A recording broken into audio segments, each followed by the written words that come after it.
Assalamualaikum warahmatullahi wabarakatuh.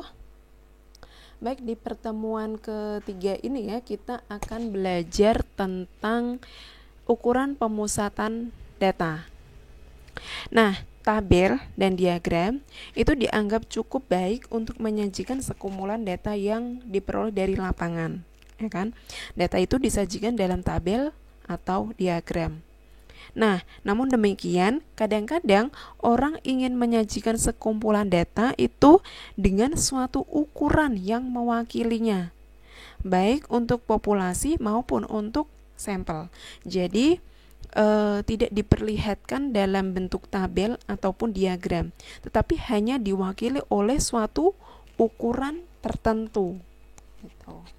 Nah, ukuran yang mewakili kumpulan data baik untuk populasi maupun untuk sampel itu disebut dengan ukuran pemusatan atau ukuran tendensi sentral. Itu. Nah, diberi nama ukuran pemusatan karena ukuran itu cenderung berada di tengah-tengah ya setelah data diurutkan. Sebenarnya ini udah kalian pelajari waktu jenjang SMA, SMP juga diajari ya. Nah, ukuran pemusatan data itu meliputi min, median, ataupun modus ini. Jadi ukuran pemusatan data itu meliputi 3 hal ini ya. Gitu. Jadi bisa aja dalam suatu penyajian data itu nggak diperlihatkan tabel ataupun diagramnya, tetapi mungkin hanya diperlihatkan rata-ratanya saja. Itu. Dah, paham ya? Nah, ukuran pemusatan data yang mewakili populasi berarti dihitung dari populasi ya. Nah, itu disebut dengan parameter. Sementara ukuran pemusatan data yang mewakili sampel ya, itu disebut dengan statistik.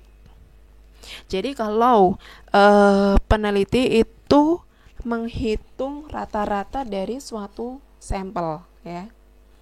Dari suatu sampel. Berarti rata-rata yang diperoleh itu ya, rata-rata yang berupa statistik ya.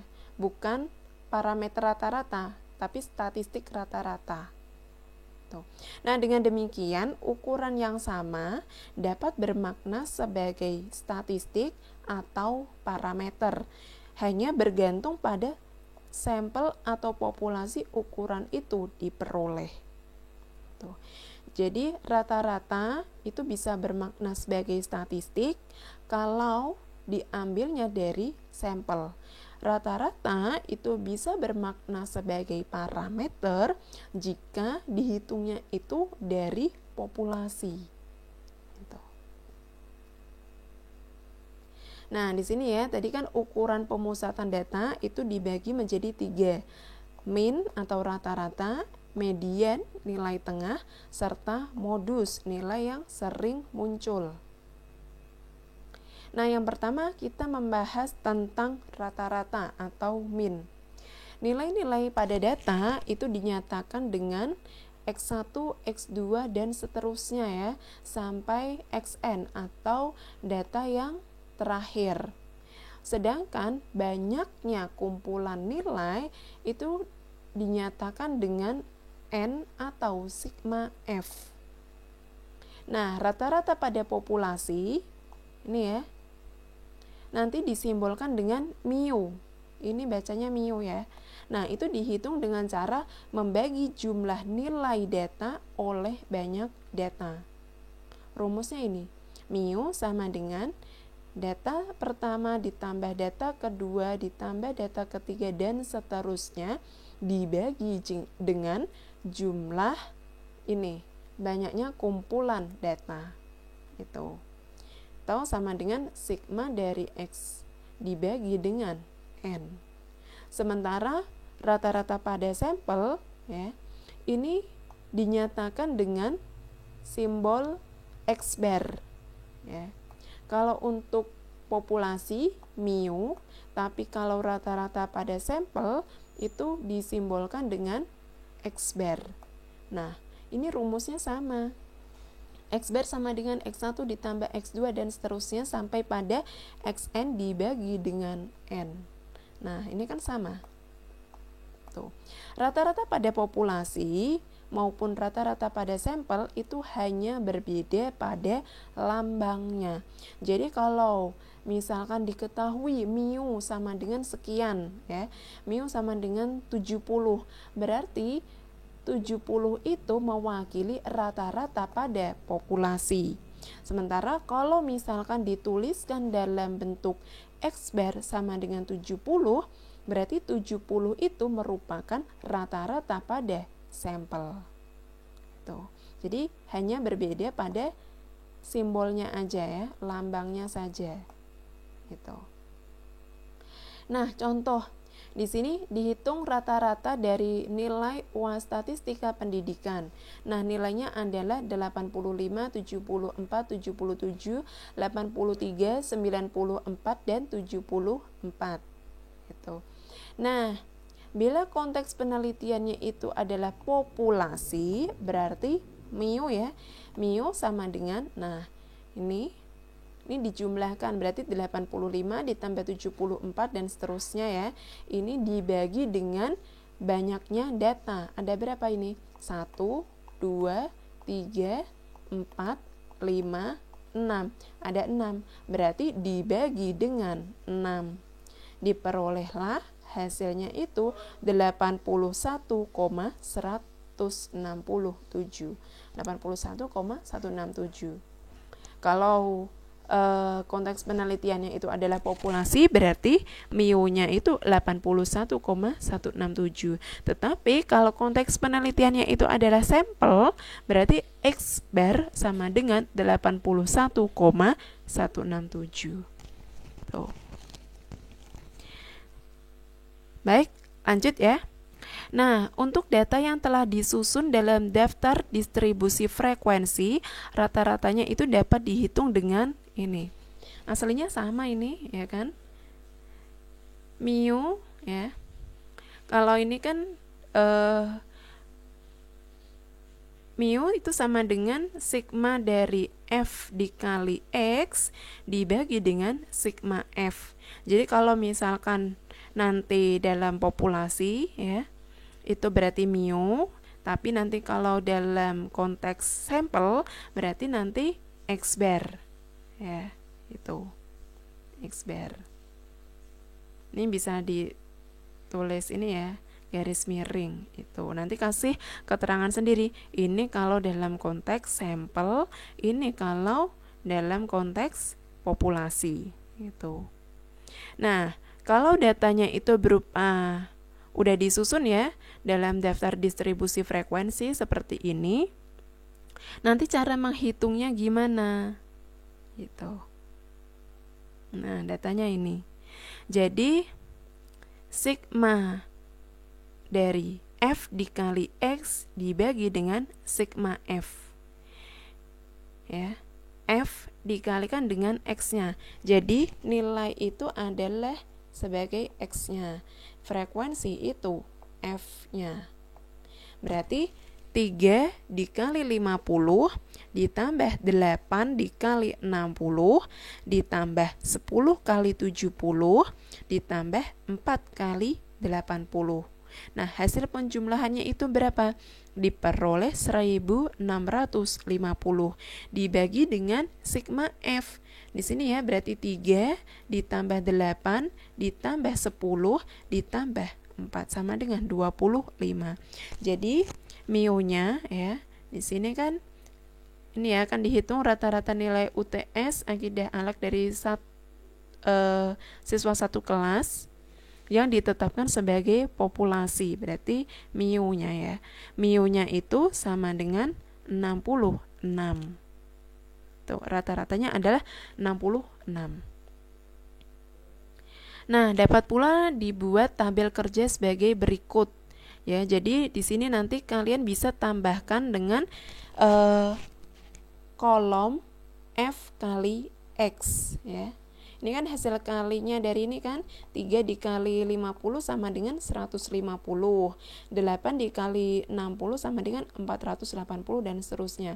Kemudian ini kalian jumlahkan, berarti diperoleh sigma dari F kali X itu sama dengan 1650. Tuh, sama dengan ini, sama kan? Cuman kalau ini kalian tambahkan dengan kolom F kali X ya. Kalau ini kalian jabarkan ini. Sama ya. Nah, kemudian untuk menghitung rata-rata distribusi frekuensi bergolong ya, dari sekian sampai dengan sekian ya kan, diasumsikan bahwa tiap kelas itu diwakili oleh titik tengahnya. Jadi nanti di sini 61 sampai dengan 65 itu nanti diwakili oleh titik tengahnya ya. Di sini masih sama ya, dihitung rata-rata dari data yang disajikan dalam tabel berikut yang ditetapkan sebagai populasi. Nah, pada kelas 61 sampai dengan 65 ini nanti diwakili oleh suatu titik tengah. Berapa? Titik tengah itu diperoleh dari apa? Batas, ya kan? Batas atas dikurangi dengan batas bawah dibagi 2. 65 ditambah 61 itu berarti 126, ya kan? Dibagi 2 berarti 63. Jadi untuk kelas ini nanti diwakili oleh 63. Kemudian kelas 66 sampai dengan 70 berarti diwakili oleh 68 ya. Kemudian 71 sampai dengan 75 diwakili oleh 73 dan seterusnya ya. Itu. Nah, nanti ini. Nih titik tengahnya untuk yang kelas pertama adalah 63, kelas kedua 68, kelas ketiga 73, kelas keempat 78, kelas kelima 83, dan kelas yang terakhir, kelas keenam adalah 88. Nah, tadi kan rumusnya itu mu sama dengan sigma dari F kali X dibagi dengan sigma F. Gitu. Nah, Fx-nya ini nanti diperoleh dari mana? Ini 3 ya, untuk yang kelas pertama ya, 3 dikali dengan X-nya itu dari titik tengah. 3 dikali 63 itu sama dengan 189. 5 dikali 68 sama dengan 340. Kemudian kita jumlahkan, ya kan? Terus dibagi dengan sigma F-nya. Maka diperolehlah mu-nya itu rata-ratanya adalah sama dengan 78. Tuh. Paham ya? Baik, selanjutnya kita ke median. Median itu nilai tengah ya. Nah, median adalah nilai tengah data setelah data diurutkan ya. Jadi pertama kali kalian harus mengurutkan. Data diurutkan baik yang dari terbesar ke terkecil atau terkecil ke terbesar. Nah, nanti nilai tengah-tengahnya itu berapa? Itulah mediannya. Nah, jika data ganjil, maka mediannya adalah data paling tengah. Kalau banyak datanya itu genap, maka mediannya sama dengan rata-rata 2 data tengahnya. Itu. Nah, di sini definisi median baik populasi maupun sampel itu sama ya. Baik rumus maupun lambangnya itu sama. Nah, contohnya adalah akan ditentukan median dari contoh 1 ya, yang memiliki data 85, 74, 77, 83, 94 dan 74. Itu. Nah, pertama tadi apa? Data itu harus diurutkan. Kemudian mana yang menjadi nilai tengahnya. Nah, kita urutkan. Misalkan dari terkecil ke terbesar, ya kan? 74, 74, 77, 83, 85, dan 94. Ada berapa ini? 1, 2, 3, 4, 5, 6, ya kan? Berarti tengah-tengahnya itu berapa? Ya, ini 74, 94, 74, 85. Berarti kan mediannya itu ada di tengah-tengah sini kan? Itu. Berarti diperolehnya dari mana? Nih, kita ambil rata-rata dari 77 dengan 83. Karena banyak datanya genap, maka mediannya itu sama dengan 77 ditambah 83 dibagi 2. Ini sama dengan berapa? 77 ditambah 83, 160 ya. 160 dibagi 2 sama dengan 80. Jadi median untuk data ini itu sama dengan 80. Tuh. Kalau misalkan datanya itu ganjil ya, misalkan gimana? 74-nya ini nggak ada ya kan? Berarti kalau diurutkan 74, ini ada 2 ya, 74-nya berarti saya hapus salah satu. Nah, ini. Berarti setelah diurutkan ini ya, 74, 77 ya, 83, 85, dan 94. Nilai tengahnya berapa? Ini 74, 94 ya. Saya taruh di atasnya sini aja. 74, 94, 77 ya dengan 85. Nah, tengah-tengahnya adalah 83. Berarti kalau datanya itu 85, 74, 77, 83, dan 94, diperolehlah mediannya itu 83. Tuh. Nah, itu adalah contoh untuk yang data tunggal. Gimana kalau datanya itu berupa interval? Gitu. Nah, nanti mediannya itu dirumuskan ini. Kalau datanya itu berupa interval ya, data bergolong. Tuh. Median itu sama dengan TB ya, tepi bawah kelas median ditambah dengan setengah kali N dikurangi frekuensi kumulatif kurang dari kelas median dibagi dengan frekuensi kelas median dikali dengan lebar kelasnya. Gitu. Nah, contohnya ya, biar lebih paham, di sini kita menggunakan contoh 3 yang tadi. Pertama adalah ini ya, rumusnya kan ini. Kita harus menentukan kelas mediannya terlebih dahulu. Median itu adalah nilai tengah kan? Nah, sigma F-nya itu berapa sih? Jumlah banyaknya data ya.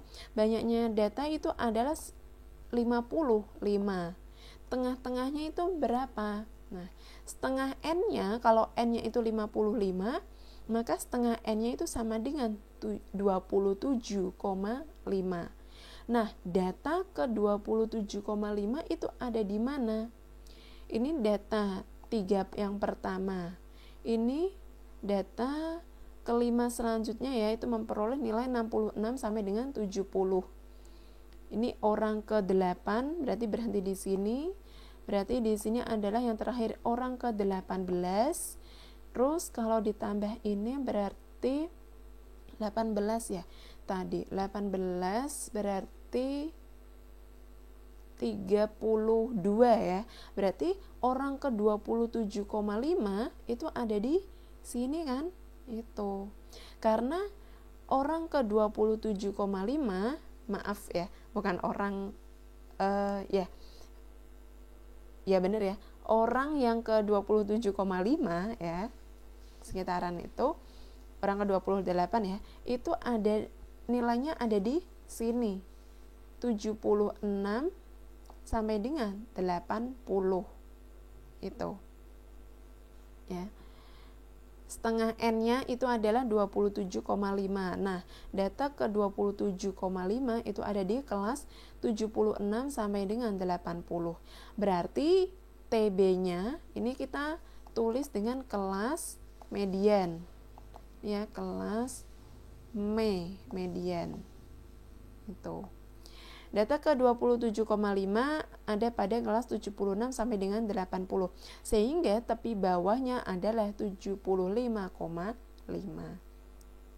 Oke, kita masukkan ke rumusnya ya. Nah, ini tadi kelas mediannya. Tuh. Nah, TB-nya adalah 75,5. Setengah N-nya tadi berapa? 27,5. FK-nya adalah frekuensi kumulatif sebelum kelas median. Berarti jumlahan dari ini semua. 3 ditambah 5 ditambah 10 sama dengan 18. Dibagi dengan frekuensi di kelas median. Frekuensi kelas median ada berapa? 14.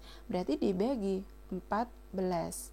Ini dikali dengan lebar kelasnya 61 sampai dengan 65. Itu berapa lebarnya? 5 kan? 76 sampai dengan 80 lebarnya juga 5. Kita kalikan 5. Itu. Berarti diperolehlah ini 78,89. Nih ya. Berarti ini hasil pengurangannya berapa? 27,5 dikurangi 18. Itu 8,5 ya? 8,5 bukan ya? 9,5 ya kan? Ini berarti 9,5 ya. 9,5 terus dibagi 14 dikali 5. Tuh, nanti diperolehlah hasilnya 3,39. Tuh. Nanti diperoleh mediannya itu sama dengan 78,89. Jelas ya? Baik, kita lanjut ke modus. Modus adalah data yang paling sering muncul. Nah, definisi modus pada populasi ataupun sampel itu sama, baik rumus ataupun lambangnya. Dari contoh 1 diperoleh modus 74. Kita cek ya. Contoh 1. Mana? Oh, ini ya.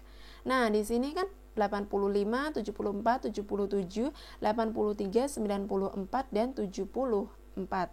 Jadi di sini modusnya itu adalah 74 karena di sini dia muncul 2 kali kan itu. Nah, misalnya nih, ini ada lagi yaitu 94. Itu. Berarti modusnya gimana, Bu? Ya, ini 74 ada 2, 94 juga ada 2, lainnya itu 1. Berarti modus dari data ini itu ada 2, ya. Kalau tadi cuma ada 1 yaitu 74, tapi kalau di sini datanya kita tambahkan 94, berarti modusnya itu ada 2, yaitu 74 dan 94. Ya. Jadi modus itu nggak mesti cuman 1, ya, bisa lebih dari 1 itu. Nah, kalau kita tambahkan data 94 berarti modusnya ada 2 ya, yaitu 74 dan 94. Lanjut, bentar. Baik, kita lanjut ya.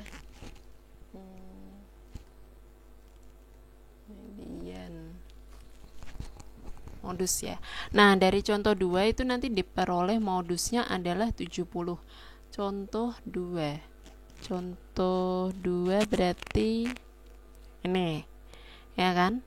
Nah, di sini kan ya kan? Yang nilainya 70 itu ada 10 orang. Ya. Berarti modusnya adalah 70. Tuh.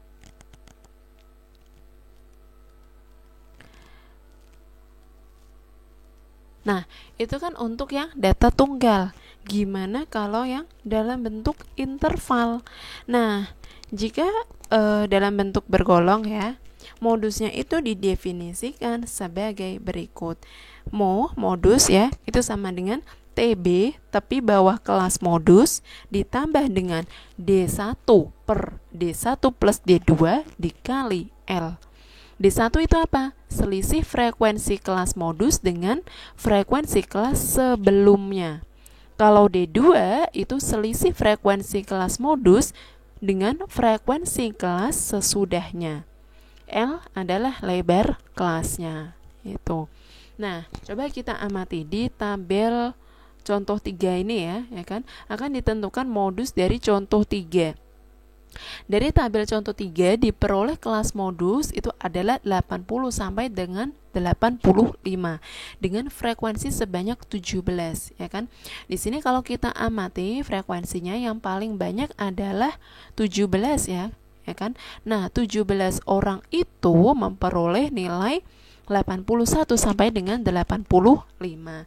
Nah, modusnya itu berapa? Pasti modusnya itu di antara ini 81 sampai dengan 85, sama dengan 81 atau sama dengan 85 atau di antaranya, itu di antara ini ya. Nah, di sini berarti TB-nya tepi bawah kelas modus adalah 80,5. D1 tadi apa? Selisih ya kan? Selisih frekuensi dari kelas modus dengan kelas sebelumnya ya kan. 17 dikurangi 14 sama dengan 3.